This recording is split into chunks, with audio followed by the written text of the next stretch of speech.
So where do we land on this whole Korean royal family thing? I thought that it turned out that there was one. Yeah, I think where we land is that I was right and you were all wrong to be skeptical, and I'm amazing. Is that not right? We seem to get some feedback to the contrary via the interwebs after the last episode, suggesting that there is not a current Korean royal family, at least not involved in the government in the way of a monarchy. Like maybe there's a royal family, but not a monarchy. From the Wikipedia page, so apologies to all listeners who actually know anything about this. To all our Korea specialists. It appears that after the Japan-Korea Treaty of 1910, in which the Empire of Japan annexed the Korean peninsula, some members of the Jeonju Yi clan, that's the royal dynasty, were incorporated into the Imperial House of Japan. This lasted until 1947. The treaty was nullified. Then, okay, it seems like they are not part of the government, but according to Wikipedia, they, quote, continue to be given preference and constitute a favored symbol in South Korea. I have absolutely no idea what that means. Oh, that's tricky. Yeah. That's not so we that's weren't that interesting. far off then, No. listeners. Angry Twitter listeners. I was shocked. Our takes on royal families and monarchies generally generated more negative responses than I have seen to anything else we've said on this show. Wait, why? Because on our Twitter. listeners are royalists, or because they're I think they just have Jacobites? very strong feelings about monarchy generally, and But like generally it did pro seem to or be. anti? It was very hard to tell because they're British, so they're very reserved. So I think it was a lot of just strong feelings without much clarity about one way or the other. The stiff upper lips stiffened even more. Yeah, a pinky rubbed by the teacup gravitated a few inches further away, indicating displeasure, and that was all we got. But in Twitter format, it still comes off pretty harsh, it turns out. That's awesome.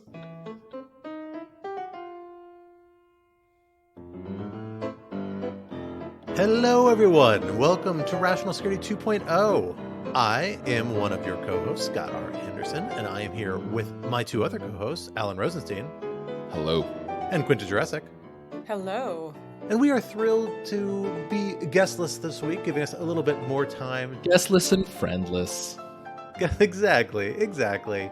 Someday we will have another guest, but not this week. Our guests are right out of frame. It means we can take our usually complete lack of concise ability to frame our thoughts and really just abandon the idea entirely and fill the whole hour with our own ideas. And now I will take that for what we are calling this week the Korea Culpa edition, in acknowledgement of some of the confusion about how we may have handled the existence of a royal family in South Korea in our last episode. Although, as hopefully our B-roll covered, I'm not sure as far as some people seem to appear. We were online. Right.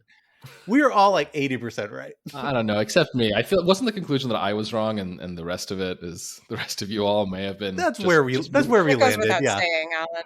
Yeah, that's just our default sort of rest. We have resting Alan's wrongs. That's just where we are. That's awesome. At the general posture of this show. You and my 18-month-old.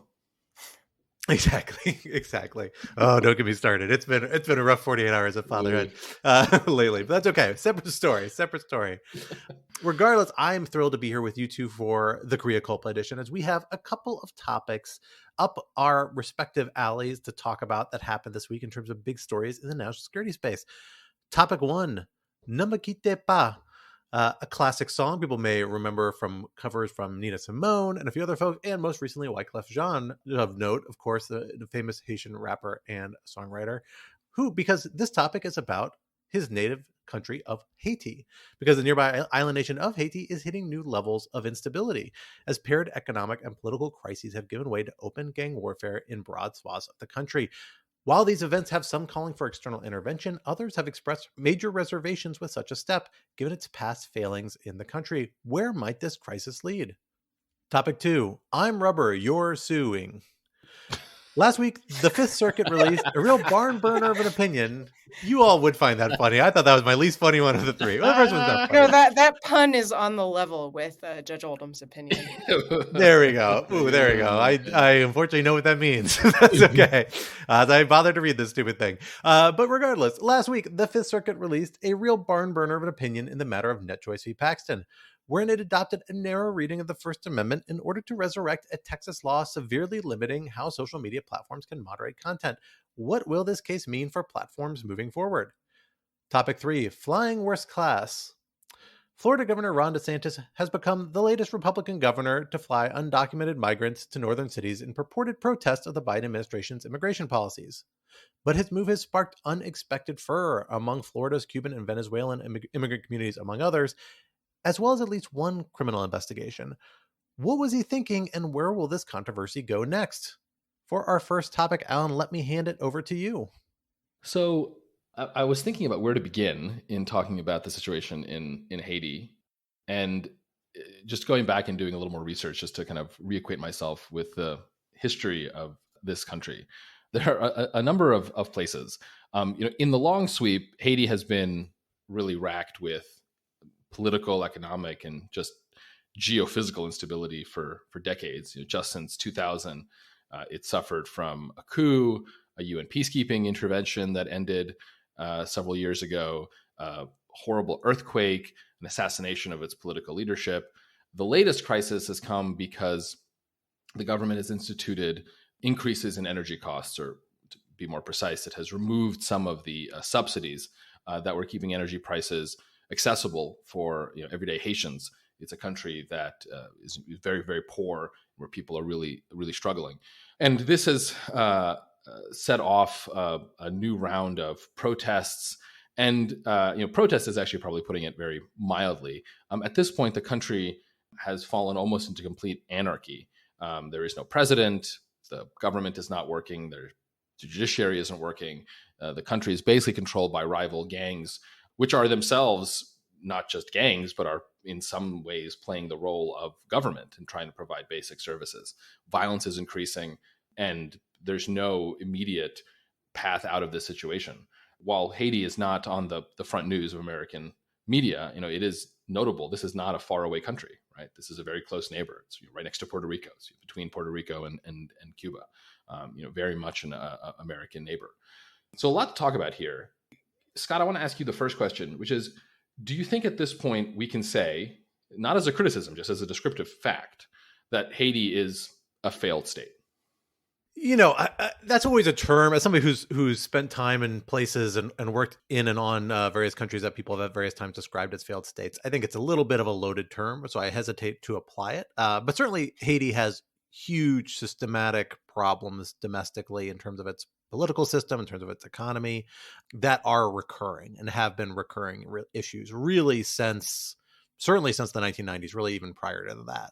But we've seen just kind of a series of political crises from Haiti intersecting and in some vicious feedback loops with its economic crises of various sorts. And of course, penetrated by earth-shattering earthquakes in 2010, and subsequently there have been subsequent earthquakes as well, not quite at the same scale, that are truly devastating and contribute to this terrible humanitarian situation. And so I think a failed state is again a loaded term I hesitate to use, but not an unfair way to describe it.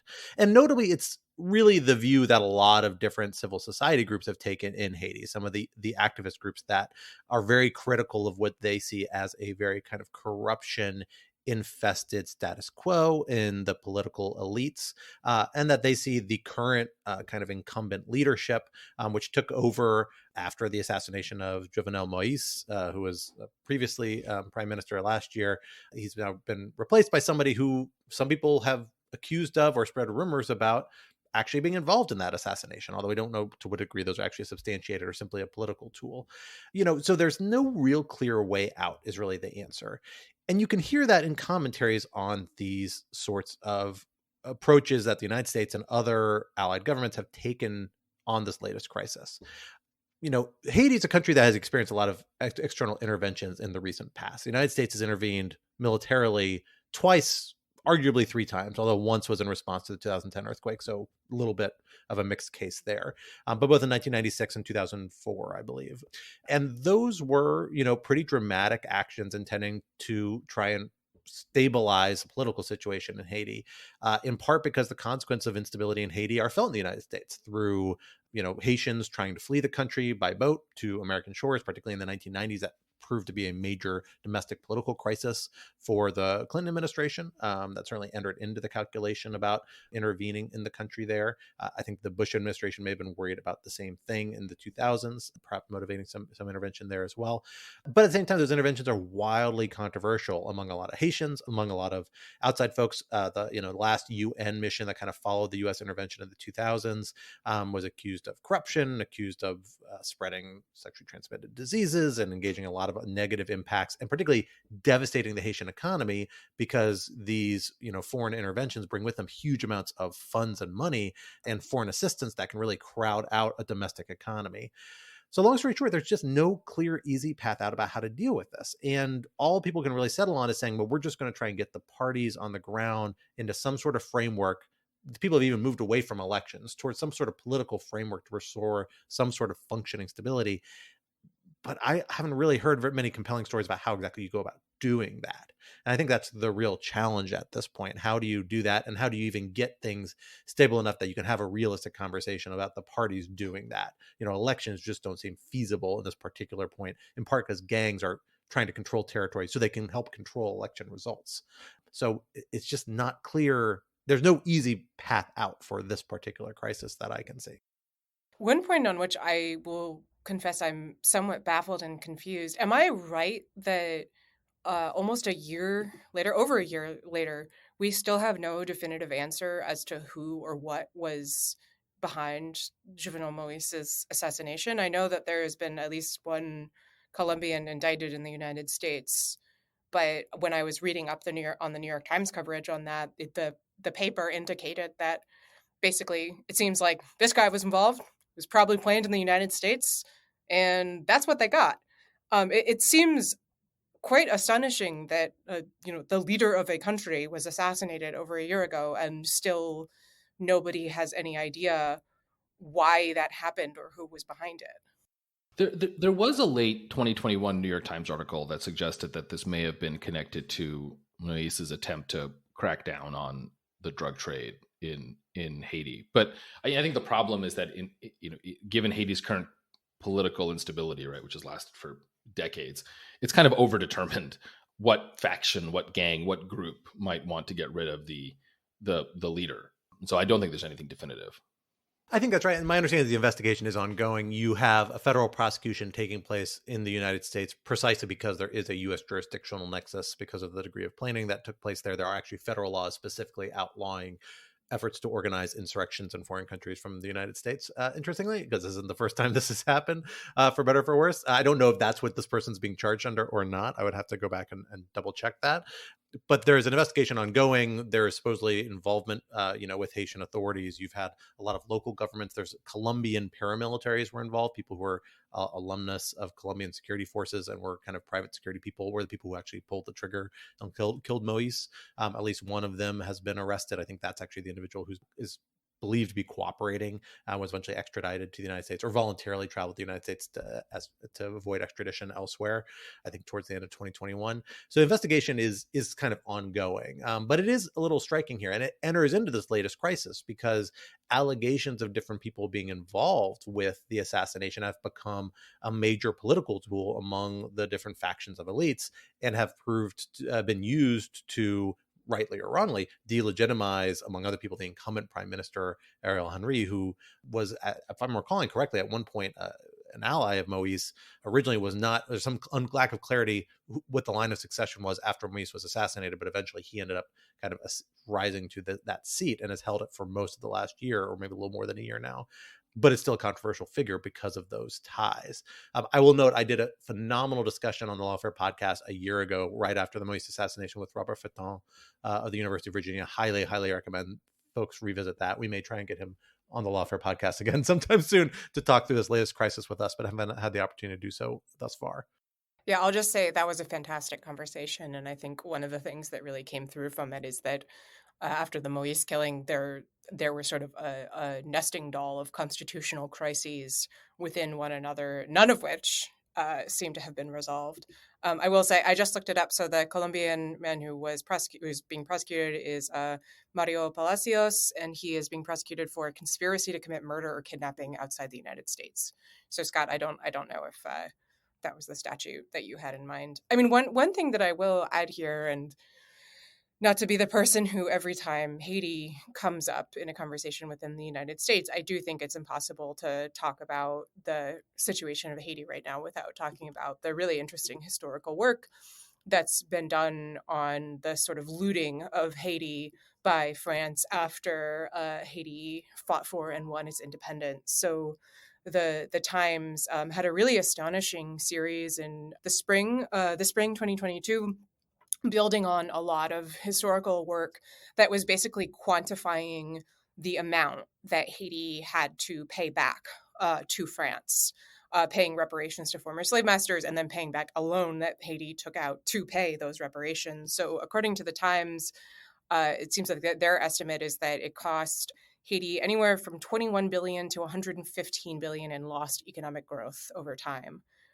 which I think certainly helps put in context why the country is in such desperate straits today. And I mean, I think also raises this complicated question of, what do these former imperial powers owe to Haiti, especially now that it's in such a desperate situation?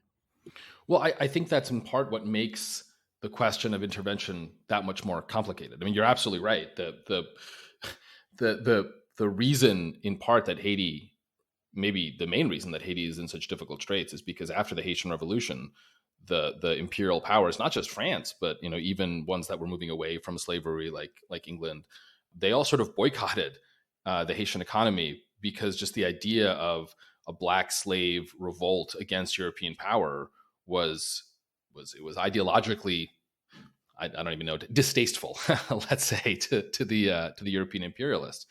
So Haiti has always suffered from this sort of path-dependent structural disadvantage, and so it makes sense that for that reason also Haitians would be quite ambivalent about modern day Monroe Doctrine, right, under which the United States says, well, Haiti is very close to Puerto Rico, it's very close to the mainland, I guess it's going to be quote unquote our problem, or even just a more global intervention by the UN, right, which obviously is controlled in large part and influenced in large part by the kind of former European and imperial powers.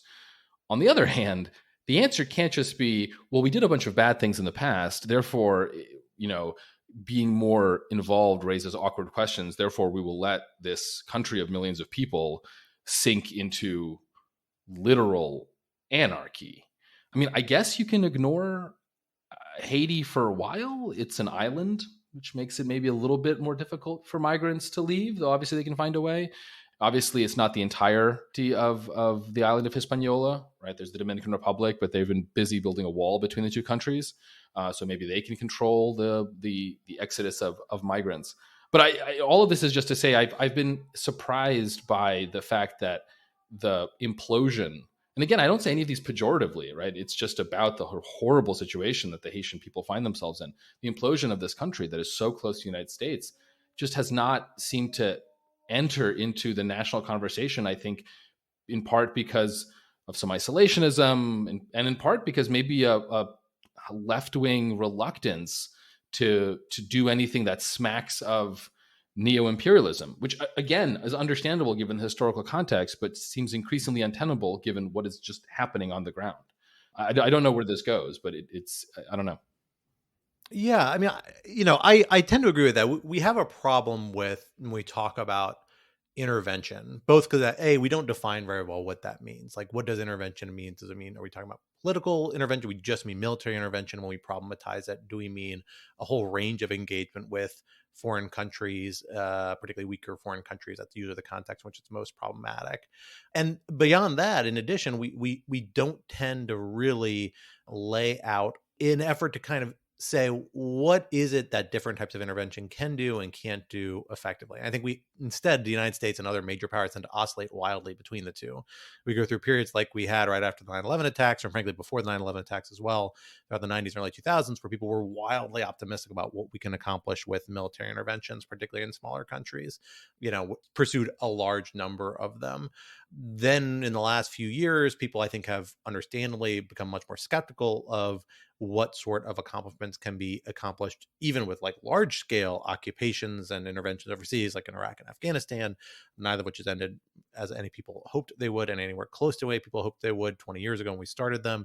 And that has people wildly skeptical, that particularly when combined with the very challenging post-colonial history, colonial and post-colonial history of places like Haiti, makes this such an anathema kind of third rail for a lot of people to begin talking about. At the same time, I don't know if there is clearly, like, if there is something that particularly even a military intervention can accomplish, it is to restore security situations in certain areas, right? In the short term, so long as you have a military presence there. The US interventions in 96 and 2004 did do that. They didn't solve the underlying problem. They arguably aggravated certain aspects of the problem that made it maybe more systematic and worse, but they did at least provide that momentary element of increased stability. And there are maybe solutions that can be a part of that. I think the inclination is perhaps it's too easy for people to lean and write that off, and group that in with much different types and broader types of intervention. People tend to think of it as a binary, and I think we have to disaggregate the whole range of policy options a little bit more than that. That said, I tend to be, in most circumstances, I tend to be somebody who's very skeptical of particularly military intervention, because I just don't think it can often accomplish that much. The United States tends to be wildly bullish on what it can do with its military, and I think it wildly exaggerates that. And that might be a case like this here, but I also think it is a tool in the toolkit that people need to have a conversation about. And that conversation needs to be, a little more nuanced than simply revisiting past misuses of that tool.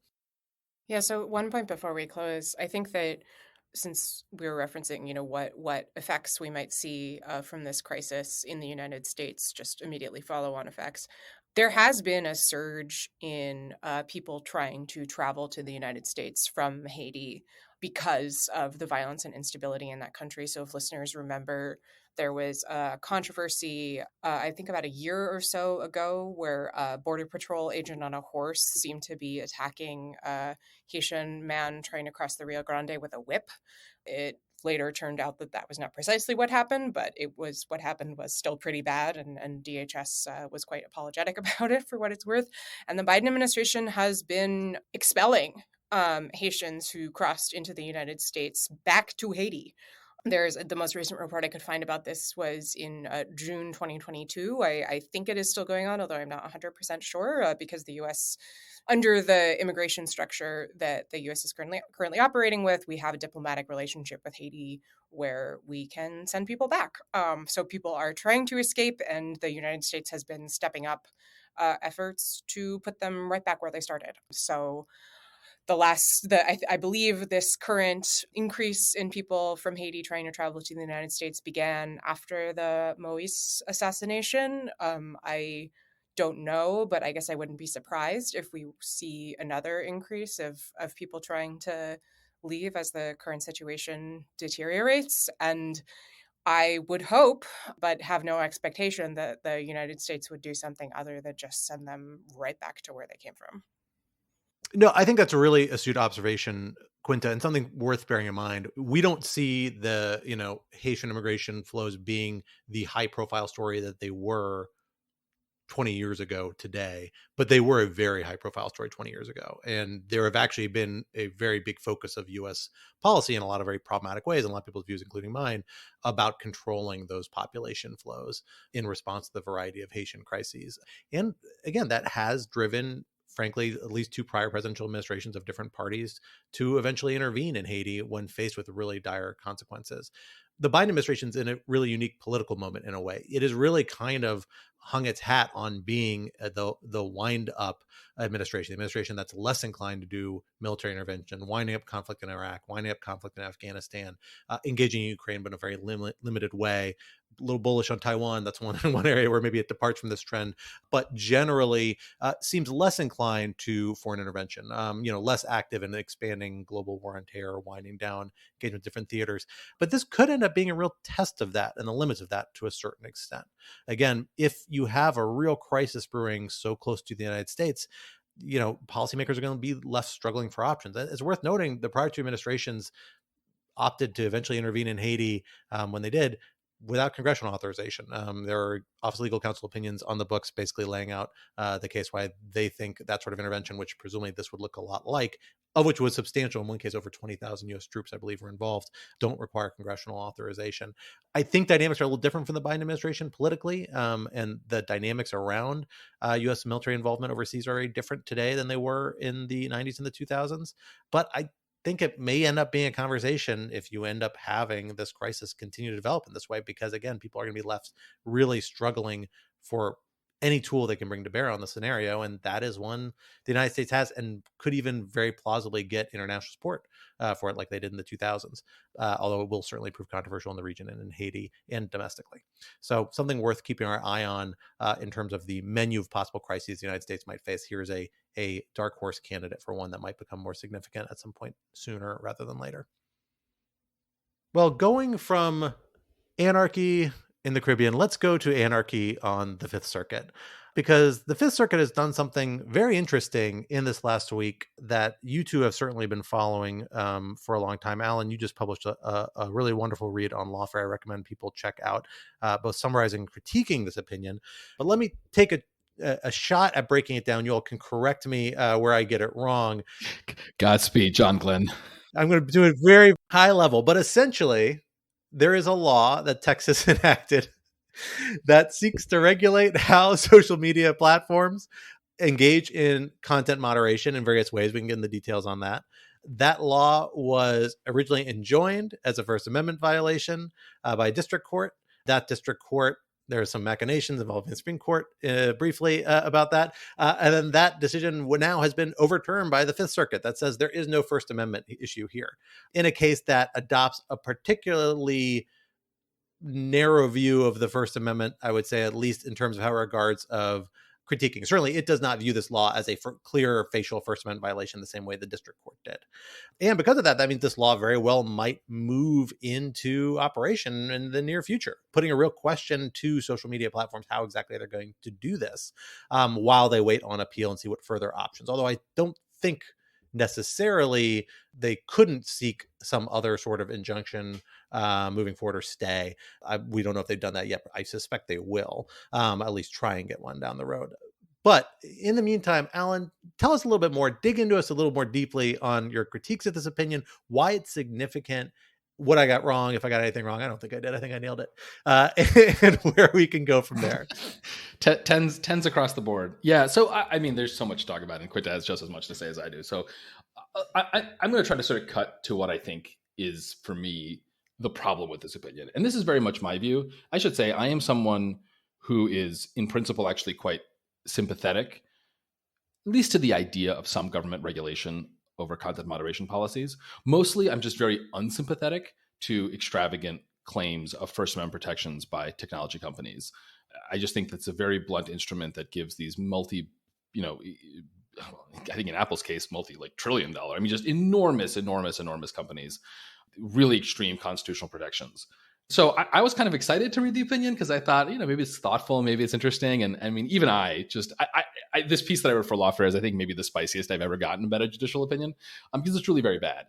And the fundamental way that I think it's bad is as follows.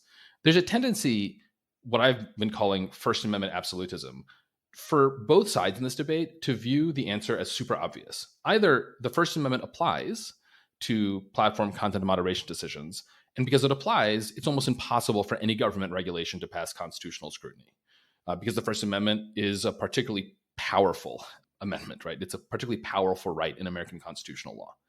And I think you've seen that that's sort of been the position of the platforms. It's been the position of, I think, a lot of scholars, a lot of digital civil society types. I think that's changed over the last couple of years, but that's really been the dominant position. And I've spent the last couple of years in various contexts arguing against that. But then there's the reverse part of this, which is its own kind of absolutism, which is that there's no First Amendment protection at all here, because this isn't speech, this is censorship, a line that in some permutation the court uses like 24 times. It just seems to think that repeating something over and over again is equivalent to legal analysis, which I found one of the many annoying pieces of this opinion. And I think the answer is pretty obviously that it's somewhere in the middle, that when these companies moderate, which they do with a combination of automated and individualized means, they are certainly expressing something. And more important than even that, they are shaping the communicative environment in which all these users operate. So what that means is that I do think the First Amendment has a role, in particular, to make sure that government regulation isn't overbroad, doesn't single out certain points of view, or doesn't ruin the communicative space for everyone. But it shouldn't be absolute, because these are our digital commons, and it's just a mistake to leave that to the market. Now, how you translate into the doctrine is a little complicated, because the Supreme Court opinions on this are a little bit all over the place, and they are fundamentally mostly about 20th century technology, and they just haven't been updated for the 21st century. They ultimately come down to this question of, as a doctrinal matter, are platforms more like newspapers, in which case they have very, very strong protections for their editorial decisions, or are they more like, let's say, a shopping mall that can be forced to allow anyone to distribute political literature, or a college campus that can be forced to allow military recruiters to come on campus, right? These are two Supreme Court cases that allowed this sort of government control over what we might think of as a kind of content moderation. And so a lot of these fights, whether it's the Fifth Circuit decision upholding the Texas case, or this summer's 11th Circuit decision that struck down a related Florida content moderation bill, are having this fight over, well, are platforms like newspapers, or are they like shopping malls? And the answer is, well, like they're neither. They're like their own thing. They're a revolutionary technology, not quite on par with the printing press, but I don't know, within the same order of magnitude as important. And so, to me, the project, and no one has done this well, frankly, the Fifth Circuit, God least of all, is to rebuild First Amendment doctrine for this new category of entities, and instead of relying on these outmoded cases, to ask ourselves, what is it that we are trying to accomplish, and what sort of government regulations are good at that? The Fifth Circuit does not do that. And the Texas law is also just absurd. It is super vague. It is super broad. It prohibits content moderation on the basis of political viewpoint, which, I mean, no one knows what it is, but it seems to pretty obviously lead to policy absurdities, like platforms not being permitted to remove terrorist or Nazi content. And although the Fifth Circuit says these are all just hypotheticals, they're not hypotheticals. Like, most of social media is Nazi and terrorist content if you don't have pretty strong content moderation. I mean, that, and pornography and advertisements for getting more car warranties. And so it's just a really unfortunate example of how you can get kind of a little high in your supply and just not address an issue that is super important with anything like the nuance that it should. To be clear, I don't mean that the opposite of the Fifth Circuit decision would be a beneficial one. There are plenty of people critiquing the Fifth Circuit saying, oh, the First Amendment applies. This is a simple case. Any regulation is essentially unconstitutional. I disagree with those people 100% as well. It's just that the Fifth Circuit is, one example of a particularly bad kind of intellectual pathology. And if you want to read 4,500 words about that, there's a Lawfare post about it. Yeah, I think I agree mostly with what Alan said. I would be harsher in some respects. I mean, I think that the really important thing to underline here is that, Scott, I will ding you on one part of your presentation, which is that the Texas law has you can split it into two components. There's the content moderation portion, and there's a transparency reporting provision. And I do think it's important to distinguish between those, because they do raise different First Amendment questions.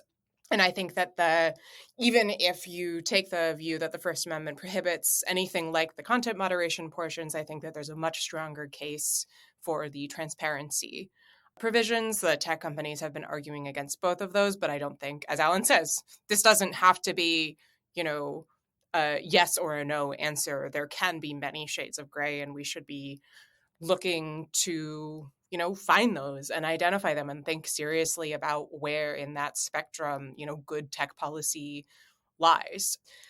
That said, this is not a good faith example of a court trying to grapple with these problems. I think that the 11th Circuit decision on a sort of similar, though not identical, Florida law was. I know Alan disagreed with the 11th Circuit's ruling. It took a I don't know what we wanted, stricter, looser, the view that the First Amendment prohibited some regulation that Alan personally would like. But I was much nicer about it. Yes, right, because which is, I think, and rightly so, because it was an example of, an appeals court trying to genuinely grapple with an unsettled area of law and policy in a rapidly changing world, and doing so in a way that you or I may not 100% agree with, but I think it was done in good faith, and it was a serious attempt to address these problems. The Fifth Circuit decision is not only wrong, but it is not a serious attempt to understand any of this. Like it's wrong. It's wrong factually. It's wrong on the law in any number of ways, and wrong not in the sense that it like disagrees with existing doctrine and wants it to change. It just straight up misstates things multiple times. I mean, I think Daphne Keller, who has been, for her sins, really, really closely following this litigation, tweeted a number of good Twitter threads about it. But one of the things that she said was that it reminded her of, the way that a bully talks. Like it's just smarmy. It doesn't try to make legal arguments because it doesn't have to, because it can just do whatever it wants. And I think that you see that in the way that it addresses this question of precedent, where there is this just truly bananas line where the court says, as we always do. And now I'll start paraphrasing, essentially. We're going to look at the original meaning of the First Amendment. And weirdly, the tech companies, they didn't do that. They looked at Supreme Court precedents, but we're going to start with originalism. Now, okay, so if you are Clarence Thomas, yes, you can do that because you're on the Supreme Court. This is the Fifth Circuit. That's not what you do in the Fifth. Like, what is even happening here? And that, I think, is really a clue that the train has just completely left the station. So I think that I worry, honestly, that even breaking down the different legal components of this ruling and the different questions of doctrine and law and policy that it raises is in a weird way giving it too much credit, because it's just like a giant middle finger at everybody. And that is the level of analysis it deserves. So I want to set aside the tone issues, right? I think that's a problem with this opinion. This judge is not unique for being a dick. Judges are dicks sometimes. And it's like just a reality, unfortunately. Listener, that almost made me choke on my coffee. But it's flat out true, unfortunately. Scott, you are right, but there is just a foot stomp, as they say. What it said, there's a difference between the tone, which I agree is obnoxious, but whatever, and the statement that and here I will just read the sentence, because it really is completely nuts. Rather than mount any challenge under the original public meaning of the First Amendment, the platforms instead focus their attention on Supreme Court doctrine. That's an insane state. That's not an issue of tone. That's an issue of a kind of aggressive judicial lawlessness that views its role not as trying to faithfully apply precedent, but as trying to, I don't even know, trying to predict where a new conservative majority is going to go and get there before they do. And that's a legal problem. That's not a tone problem. And I also think that, Scott, I know you actually wanted to ask a question, but before you do that, not even the first sentence over. You can even critique that on originalist grounds, right? So like Evan Bernick, who's a law professor, who's I think would identify himself as an originalist, but has thought very deeply about originalism, was treating like, this is not like, I don't know what this is, but it's not necessarily, originalism does not mean that you have to take this crazy stance. Oh no, I'm sure that's absolutely right, because originalism rarely leads to just one firm conclusion, which is part of like the issue with starting with originalism, right? But setting this aside, right, the problem you have with revolutionary judges or kind of consciously disruptive judges is that they are subject to appeal, right? So this is now going to go before the Fifth Circuit en banc potentially, then potentially the Supreme Court, and there's already a split with the 11th Circuit. So unless the en banc, aligns itself with the 11th Circuit to some degree more, the incentive for the Supreme Court to take it up is pretty significant. Question I have is setting aside this judge's failures to wrestle with this and the panel's failures to wrestle with it, although the dynamics about amending a judge's opinion are always very interesting and very idiosyncratic. So really it's the author who deserves the brunt of it, particularly when it comes to tone and framing, in my view.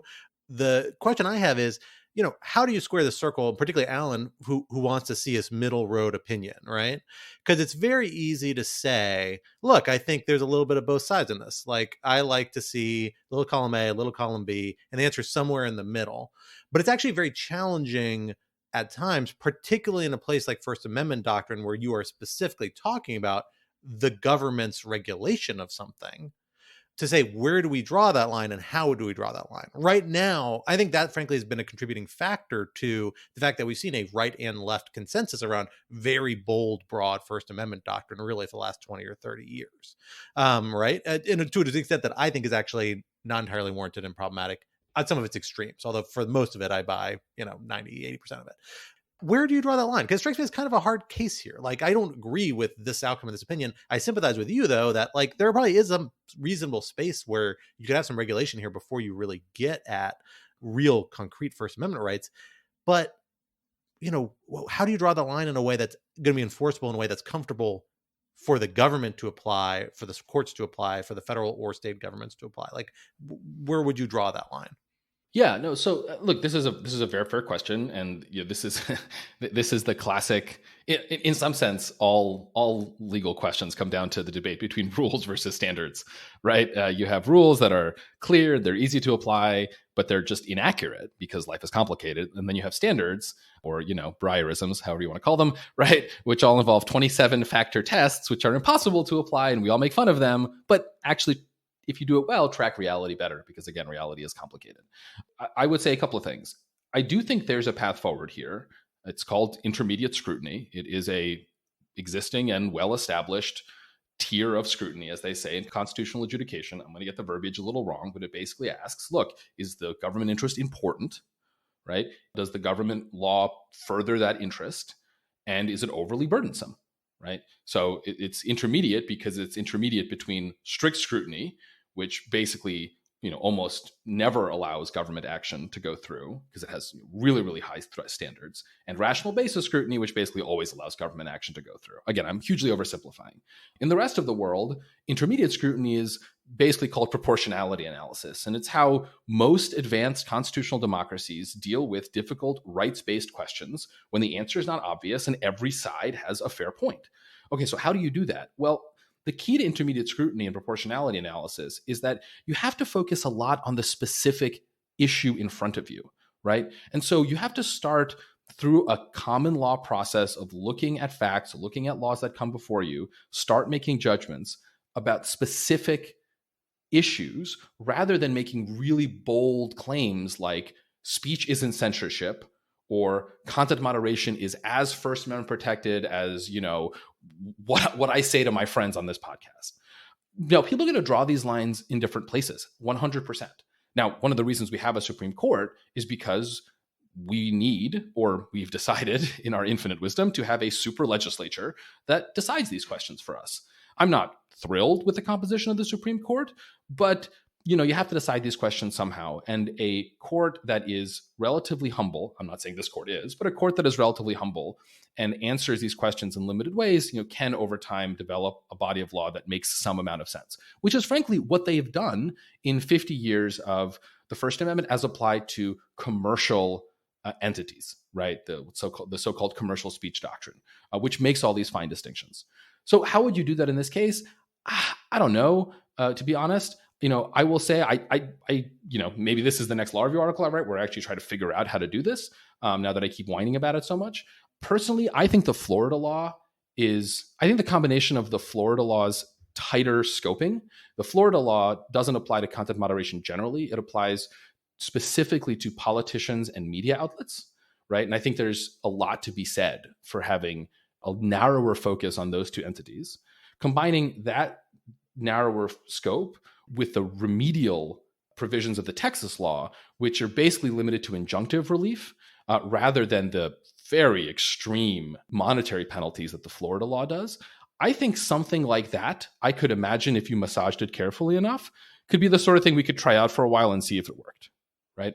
I would be comfortable-ish on that, right? Now, look, I also have my own priors, right? I have my own views on whether Donald Trump should have been kicked off Twitter.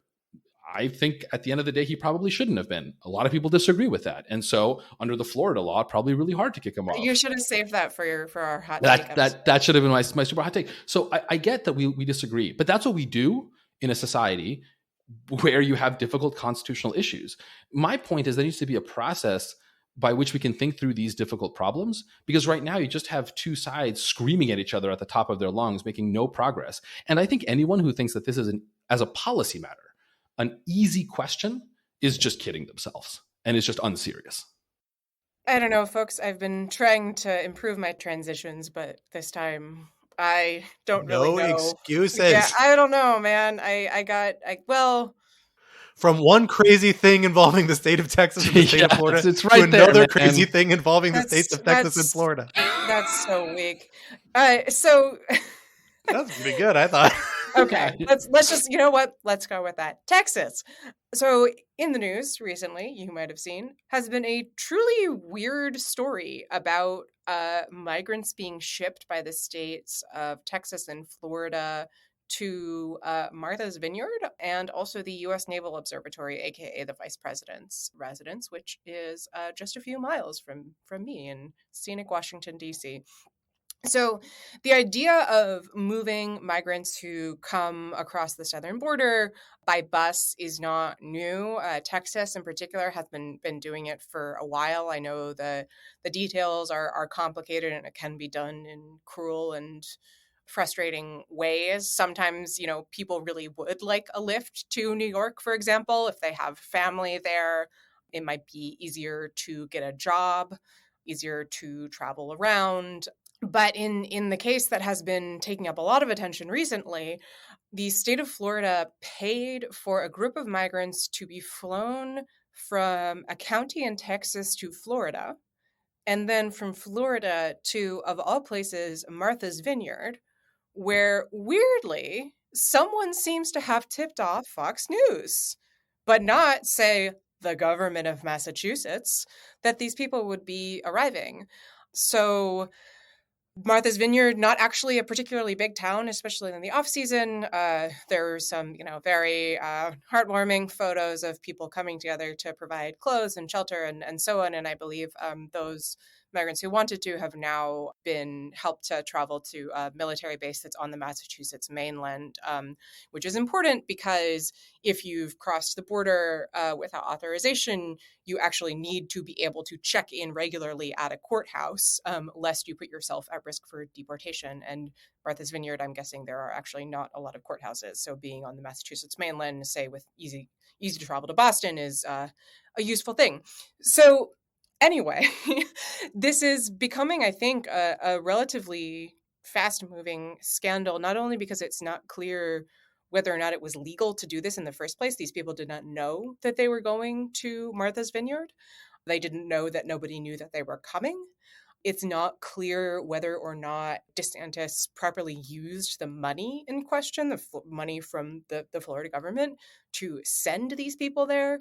And it's also obviously just unbelievably cruel to use people as pawns in this way and kind of say, haha, you said that you liked, people who come to the US without documentation. Here are some of them, which is just whatever your political point, it's an appalling way to treat people. So I don't know. I mean, my sense is that this has the potential to be potentially a genuine scandal, less because of the astonishing cruelty and more because of the potential illegality and sort of weird hinky stuff around the margins. Alan, let me throw it over to you. What do you make of it? Yeah, I mean, I think David French, who's a conservative and is on the did the Dispatch conservative podcast, I think he said it best, which is, I'm against using people as props, full stop. And I think we should just keep repeating that over and over again until that sinks in. It's just an unbelievable, cruel thing to do. One thing that's particularly depressing and a reflection of our politics is that the cruelty was the point, in a sense. There's a question of trolling the libs and trolling progressive cities and showing how NIMBY they can be and showing how hypocritical they can be about migrants. And we should talk about that, right? But ultimately, the other reason DeSantis did this was to show that he is a strong leader that's willing to protect the border at all costs. And that I think the cruelty was honestly part of it. and cue the discussion about the urbanization of Florida, which maybe we'll have time to get into. The legal questions are interesting. I just don't know, right? I think it depends a lot on the facts. Exactly what did they know? Exactly what were they told? At least on the criminal front, whether this was also a violation of Florida statutes, interesting question. And I agree that it could be a real problem for DeSantis, not just kind of immediate in the sense of legal liability, but also because I think it punctures a little bit the idea that DeSantis is a competent Trump. Maybe he's just Trump. Just less charismatic, but equally incompetent. That's a quite interesting possibility. At the same time, I do think it's important to recognize that this incident, which again, I mean, everything about this sucks and DeSantis is the worst. There's no question about that. This incident is one incident in a much broader question about how to deal with migrants at the border, and specifically how to deal with border towns in the South, whose social services are just as, if not more stressed than that of not Martha's Vineyard, but New York City or Chicago or towns that have declared themselves to be sanctuary cities and so forth and so forth, right? Like there's plenty of hypocrisy to go around. And I think it's unfortunate, the right has totally lost the thread of this conversation, but I think the left has a little bit too. Quinta is smirking as she sees that I'm going into my usual both sidesism. I'm just impressed that you managed to take a story about essentially kidnapping morally, if not legally, people, sending them to a small island off the coast of Massachusetts without their permission, and still we're both sides of it. Yeah. I'm very talented like that, right? I mean, I think that there's a larger conversation about what we owe to border towns and the fact that border towns complain about whose border towns, the demographics of which are often quite similar to the migrants that they are dealing with, that when they complain about the overload, that's not just racism, right? Which is what I think many unreflective progressives who don't deal with these issues will often say. So I'm just saying there's a bigger story here, and for completeness' sake, maybe not the three of us, but we should talk about it. Well, I don't disagree with that take, but I'm actually not sure it actually captures the actual dynamics of this particular controversy, at least as it's breaking out so far, right? Like we've seen both Governor Abbott in Texas, who's been doing a similar thing about busing people to Chicago, New York, and DC. I think Chicago hasn't happened yet, but it's happening this week, is actually come under increased skepticism from both the right and the left. Like the left, that this is just an inhumane thing to do.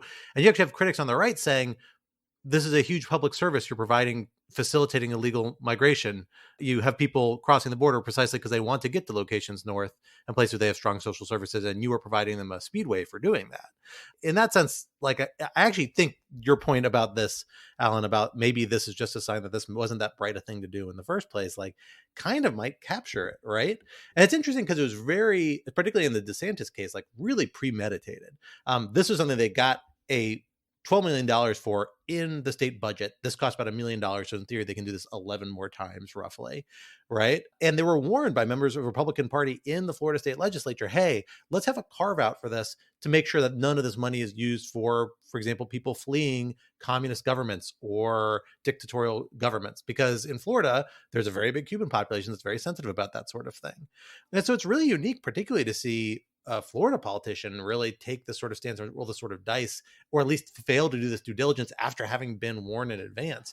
Part of it might just be a degree of incompetence. Part of it also, I suspect, might be the fact that DeSantis is actually probably looking to a national stage and not a state stage at this point, and sees the trade-offs of being able to say something to a national audience might outweigh the domestic or statewide cost for him in Florida, which it seems like there are going to be some. I mean, the reaction of Florida Republicans has not been one of vocal, overwhelming support for DeSantis' action in this regard, which I think is itself really interesting, and also hints at some of the challenges, frankly, that this kind of next generation post-Trump GOP leadership might have in capturing the bottle of Trumpism, because Trumpism is, to some degree, such a freewheeling figure when it comes from Donald Trump. Not true when you're an established politician who needs to maintain constituencies that have local interests that don't always align with the national, far right zeitgeist.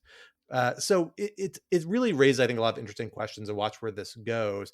I strongly suspect we're not going to see many more of these, because frankly, I think you've already seen a criminal investigation launched in Texas. I think you're going to see a federal criminal investigation. I don't know if it's going to go anywhere. I kind of doubt it leads to charges. But you actually look at the Justice Manual, what the Department of Justice says about kidnapping statutes and relevant statutes, which I think could apply here. Although I don't know if it's a strong case. I kind of doubt it is. But they say actually, if there's even signs of a possible case of kidnapping, we investigate it as a matter of policy. They have a very aggressive lean forward investigatory posture about those sorts of things. And this seems like it would tip into that to some substantial regard, particularly, frankly, with a Justice Department that admittedly is run by people who probably are far less sympathetic to this than maybe a Trump Justice Department might have been, right? And when you start having FBI agents or state investigators call airline companies and bus companies and say, well, you know, you were engaged in a criminal conspiracy, potentially, tell us about what you know, and do lengthy interviews with them, they're going to get scared away from doing it. And I think it's going to be harder. So I think it's much more interesting probably as just a sense of a wind vane about telling us which way is this blowing and how easy is it for these sorts of figures to try and do these very Trumpy things while they're still holding gubernatorial office, right? Like most politicians come from a political background. They aren't like Donald Trump where they just come out of the media atmosphere. And it's a lot more challenging to tack that path correctly than I think a lot of people appreciate. I look forward to when the 5th and 11th circuits discover a executive privilege for busing companies communications with governors. It's the First Amendment, Alan. Of course. Censorship. Big bus censorship. So I know we're running a long time, but I did want to ask Quinta sort of one question, because I did tease the DeSantis Orban thing, which I know is a hobby horse for both of us. I am curious, I mean, what do you make about just the politics of this in the context, because this Rat Sack, right, not on the old podcast, in the context of, democracy stuff with regard to DeSantis? My instinct, I asked this because my instinct, I think initially was, this can't be good for DeSantis because it gives him, it may be the most national indication yet, or it is the most nationally cementing action of his meanness, just cruelty. And, generally Americans like nice people, but of course they elected Donald Trump in 2016. So what the hell do I know? What is your sense about whether this improves DeSantis's obvious, I think beyond a reasonable doubt, ambitions to be president in 2024 or 2028, or if it hurts him because this was just mean, man, too mean? So I don't think that meanness hurts him, because we've seen that his really astonishing cruelty toward gay and trans people and children in Florida seems to have paid really enormous political dividends. Maybe it's a matter of being mean to the wrong people. There's an incredible quote. I cannot for the life of me remember the context, but there's a woman who had voted for Trump and felt like she was not getting what she needed from him because her community had sort of been left without defense after some kind of disaster, and told the New York Times that she was disappointed with Trump because, and I quote, he's not hurting the right people. So that's sort of Trumpism in a nutshell. And I wonder whether part of DeSantis's problem here is that he hurt the wrong people, right? He hurt, among others, a lot of Venezuelan immigrants who are sort of similarly situated to the Cuban immigrant community in Florida, insofar as they're literally fleeing communism, no matter what your opinion is of the Maduro government. And that makes it much harder for DeSantis to kind of position this as something that needed to be done, because these are the people, he's positioning himself as, he's fighting communism, he's fighting for free speech, et cetera, et cetera. It's a lot more difficult to make that argument if you're sending Venezuelans to Martha's Vineyard without their permission. I also think that my sense of DeSantis, and I think I said this on the Hot Take show, has always been that there's a calculating edge to him that Trump just doesn't have, and that can play to his advantage because it means that he's a little more canny. I think it can also play to his disadvantage because he loses some of that kind of authenticity and spontaneity that I think is a lot of what draws people to Trump. And I actually think that the way that this was so clearly premeditated in like the weirdest possible way, like you take people from Texas and you touch down in Florida, and then it's just strange. And I do wonder whether the sort of choreographed element of it really undercuts a lot of the power that he was trying to draw on. Do we know, by the way, why they touched down in Florida first? So I believe that they touched down in Florida. I think this is from a Miami Herald reporting. My impression is that the money that was used to pay for this is from a national pot of COVID funds that was given to states. Of course it was. Certain From states, the interest including on those funds. right. Yes, thank you. Including Texas and Florida, then passed laws saying that they could use that money for other purposes, including immigration policy, and that the Florida statute specifies that the immigrants in question, who the funds are being used to address in some way, have to be in Florida. So I think it's trying to kind of get through that legal loophole. Very strange. Does not seem like the most thought out scheme. Strange and sad. Well, folks, we will have to leave the conversation there for this week, but this would not be Rational Security if we did not leave you with some object lesson to think over until you hear from us again next week. Alan, what do you have for this week's object lesson? My object lesson is basic in the most delicious way possible. It is Trader Joe's ice cream, specifically the salted maple ice cream, which is their special annual seasonal flavor. My God, is it good. My wife and I are eating it like one tiny teaspoon at a time, and it's wonderful. It's so tasty. Highly recommended. Very seasonally appropriate. I like that. Quinta, what do you have for us this week? I have another judicial opinion out of the great state of Texas. This is an opinion from a federal judge ruling in a Second Amendment case, finding that under Bruin, the Second Amendment protects an individual's right to purchase a semi-automatic firearm, even after indictment by a grand jury. What I want to talk about is not that what I think is objectively absurd finding, but a particular reference that the judge made in writing this opinion. The judge writes, "This court faces a predicament similar to Plato's allegory of the cave," and then goes on to describe the known knowns of the case, the known unknowns, and the unknown unknowns. So I personally, having, yes, for my sins, read Plato's Republic, did not recall this. And the reason, friends, is that that is not a line from Plato about known knowns and unknown unknowns. That is Donald Rumsfeld. And lest you think that maybe this judge was just like making like a weird joke or something, he says it again. Later in the opinion, he refers to, quote, Plato's unknown unknowns. So frankly, I don't know what happened here. Maybe it is a weird joke. Maybe the judge is genuinely confusing Plato and Donald Rumsfeld. I don't know if anyone in the course of human history has made that mistake before, but there's a first time for everything. So thank you, Texas judge, for this strange little moment of zen. This is actually Quinta's known unknown about whether the judge knows that Donald Rumsfeld and Plato are not the same. Are different people.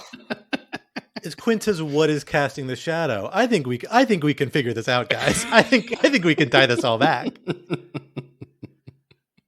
Rummy went to Princeton. He read classics. I'm sure he dug into the Republic at some point. That's where this is all coming from.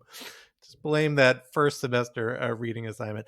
Anyway, for my object lesson this week, I am reporting back on my pepper adventures. As listeners may recall, earlier in the spring, actually, I noted that I planted several anonymous pepper plants, several of which remain anonymous because I can't figure out what some of these peppers are. But one of them, it turns out, is a Tabasco pepper plant, which I did not realize was actually a type of pepper. Tiny little red peppers, evidently popular throughout parts of the Southeast. And I have no idea what to do with these peppers. And I harvested a ton of them. And people sent me lots of wonderful hot sauce recommendations, which I greatly appreciate. But none of them really involved a type of pepper that seemed like these Tabasco peppers. And so I started Googling and I found something called Peppa sauce. P-E-P-P-A is usually the way it's translated, which evidently is a very popular, according to various places on the internet, hot sauce in parts of the American Southeast and South, primarily consisting of vinegar and peppers shoved into a bottle, and they just pour vinegar on top. And I ended up doing this, and I have to say it's phenomenal. And I highly recommend people trying it. And so this is my first reported back hot sauce experiment success with this pepper sauce, where I essentially just jammed a bunch of these peppers, some garlic, some black peppercorns, poured some salt and sugar and hot vinegar over them and let them sit for a couple weeks. And for a couple week or two, like nothing really happened. But now a few weeks in, I gotta say it's gotten pretty good. Throw a little olive oil in there just to like mix it up a little bit. So I recommend this. I'll throw the recipe online. I recommend it to folks if you got a bunch of little tiny peppers you don't know what to do with. I bet you could do it with like bird's eyes and make it really spicy. My one beef with it is not spicy enough. I think if you really like adjusted certain types of peppers, you could really amp it up a couple notches. So I'm curious if people have any thoughts or experience in that regard they're willing to share. But for those who shared hot sauce recipes with me, stay tuned. I am harvesting them by the bushel load at this point, and hopefully I have time to try a few more in the coming weeks. So I will report back as I get through those different recipes. Until then, that unfortunately brings us to the end of this week's episode. Rational Security 2.0 is, like its forebear, a production of Lawfare. Follow us on Twitter at RETL Security, and be sure to leave a rating or review wherever you might be listening. While you're at it, visit lawfareblog.com for our show page with links and past episodes, for our written work and the written work of other Lawfare contributors, and for information on Lawfare's other podcast series, including our daily Lawfare podcast. And be sure to become a material supporter of Lawfare on Patreon for an ad-free version of this podcast and other special benefits. Our audio engineer and producer this week was Kara Schillen of Goat Rodeo, and our music, as always, was performed by Sophia Yan. And we are once again edited by the wonderful Jen Patcha Howell. On behalf of my co-host Alan Quinta, I am Scott R. Anderson, and we will talk to you next week. Till then, goodbye.